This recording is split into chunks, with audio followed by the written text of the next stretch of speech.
Welcome back. I'm going to start this as episode 1 of my Let's Play session for Minecraft. This is going to be the same map you saw last time, but I'm going to actually show you how I do a couple things here and there. As you can see, things have kind of progressed a bit since last time. I've finished the roof of the greenhouse here, which we'll walk on a little bit later. I've also been working on the fort, which I'll give you a really quick tour of right now, just as we walk down to where I'm going to do some stuff. This is a bedroom I've been kind of putting together. Got some paintings, a couple chests. The other rooms aren't really filled out yet, and I'll be getting to that in the end part of this video.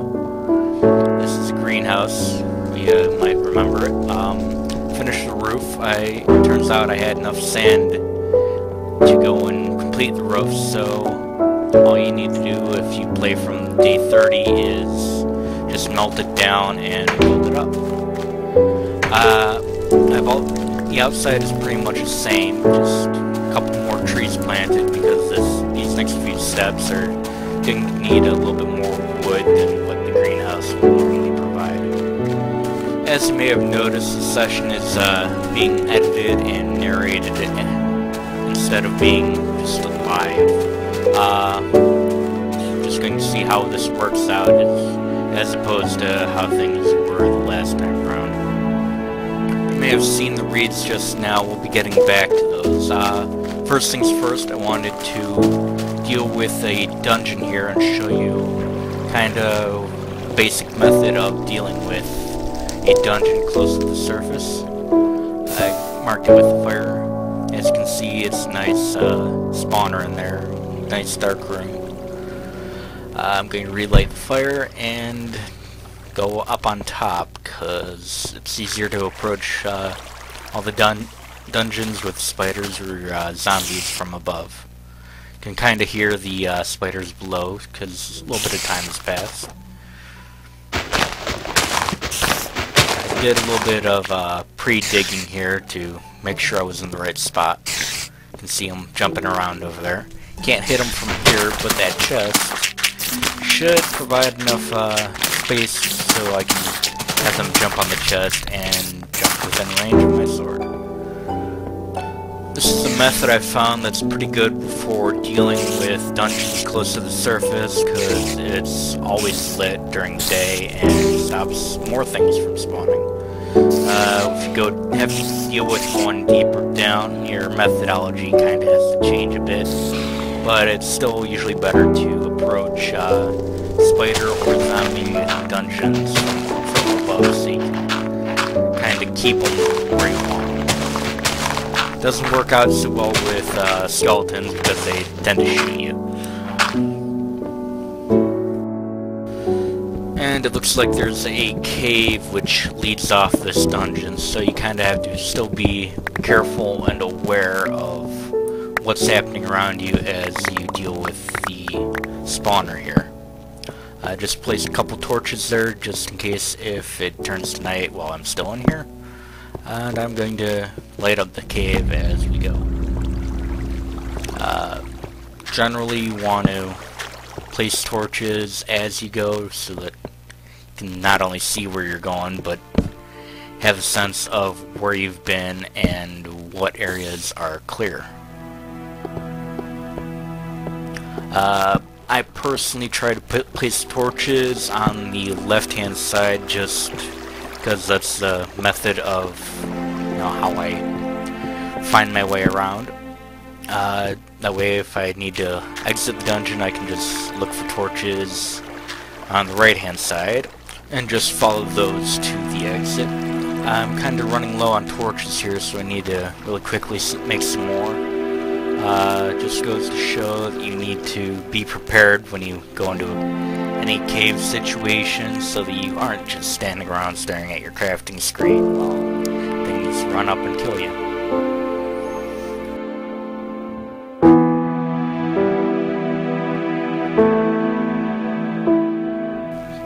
So far it's kind of uneventful here, so I don't know if it makes much for interesting watching. Kind of see how I take my time, move quickly, and try to be aware of where I am all the time, looking for dark spots and searching them out so I can, clear the area. As you may have noticed, I'm not really minding any of the iron or coal that you see on the walls. It's mostly because it's not going anywhere, and I'd rather make sure that the cave is nice and safe, so that if I do come back needing iron or coal, I know where it is and don't have to deal with any hostiles as I go around collecting it.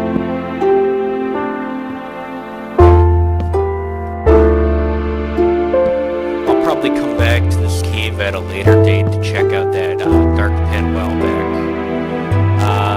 As it stands right now, there really isn't too much else to explore that I really want to get into at this point. So I'm going to just head on back, and finish up with the dungeon over there. You may have noticed the sand in the ceiling a while back.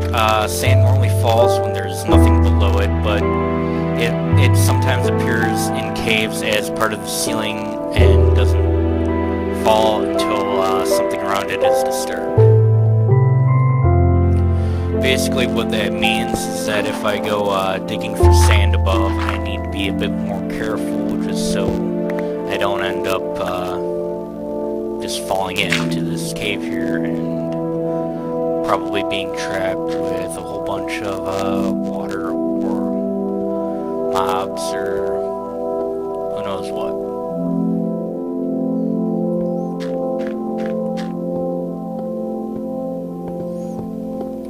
I'm going to head back to the dungeon area here and deal with the spider spawner. Spiders don't really drop anything other than thread, which I have plenty of from all those fires you see about. So I'm just going to destroy the spawner and loot the chest and get the heck out of here. You can't pick up a spawner after you've destroyed it, so you kind of need to be sure that what you're doing is something you want to do. I've got a full inventory here, so I should probably gather up most of what's in the chest and make a little bit of room. Lighting this really quick. Alright. Little secret is the crafting table in your inventory can be used as like a temporary storage, so you can just fill it up with stone and pick up items from chest or from drops or from collecting whatever. With this chest, I'm going to go back to the little spawn point shelter over there and finally add some stuff to stock up in case if I need to start over from spawn again. You never know.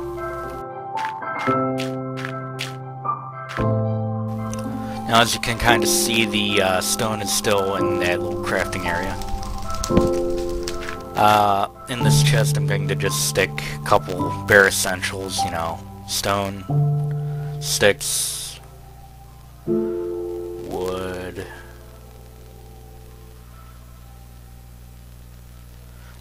some dirt, thread, just in case if I need to make a quick bow, flint, so I can make another flint and iron, flint and steel, and a couple torches. And that should pretty much do it for that. Alright, now getting back to the reeds which you saw earlier. Reeds are used for bookcases and I need a lot more. So I planted this strip here earlier and it really isn't doing so well since I kind of have to hunt down the reeds that I harvest. So what I'm going to be doing and showing you is how to build yourself a little reed farm that makes life a little bit easier. Now, for reeds to grow, they need to be on a dirt block that is bordering water. So what I'm doing here is digging a ditch, which I will be later filling with water, so that I can have a nice little pattern of water flow. It'll make collecting the reeds a bit easier. The video is sped up a bit, but as you can kind of see, the water flow is arcing around the corner there. You'll see it a little bit better there. Just dig a little bit more and get us a nice second strip.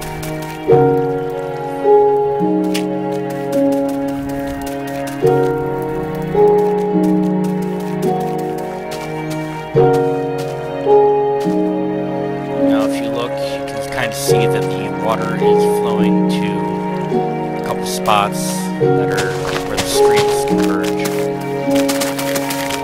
now just fill up the spaces in between.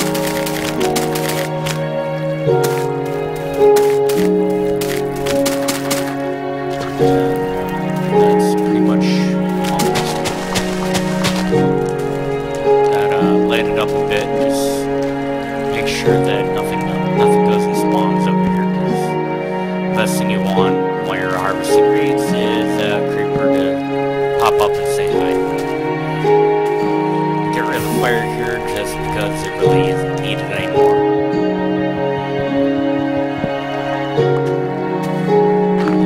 Place a torch just because it's dark. And that's a reed farm. Coming back now after gathering a bit of wood, as you can see, the reeds have grown and are ready for harvest.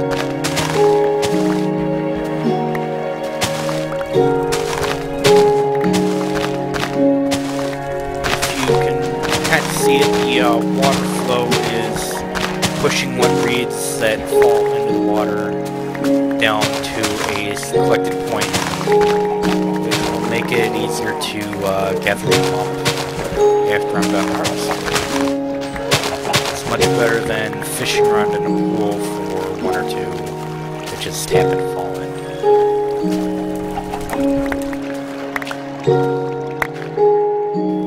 And then once you collect, you immediately replant, so you have more growing all the time.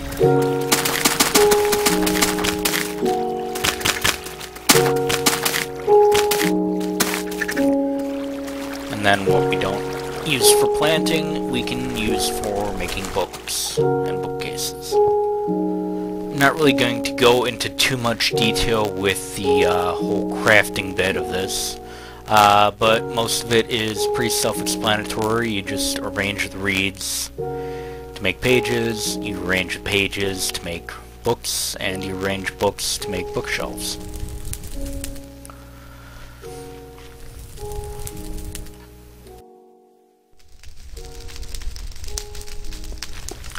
From the reeds we gathered in that one little section, we made 9 bookshelves. This is important so that we know how many more trips we need to make over there to fill out a nice, decently sized library. The bookshelves really aren't all that useful in and of themselves, but are a nice little aesthetic touch to help fill out rooms. And in here, I'm going to start working on a storage room so that as I go and gather stuff, I have nice, neat, organized place to put it.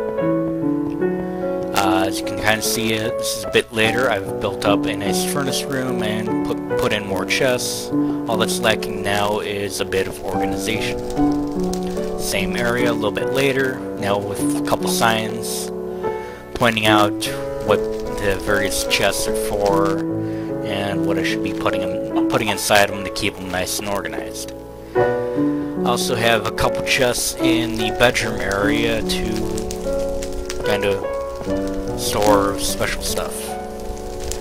We covered quite a bit here, so I'm going to cut the video off as we're running out of time. In the next episode, I hope to show you a bit more of what I've been doing in my mines and whatever else I get to in the next couple days. Thanks for watching, and as always, feel free to question, comment, complain, give me some ideas as to what you want to see.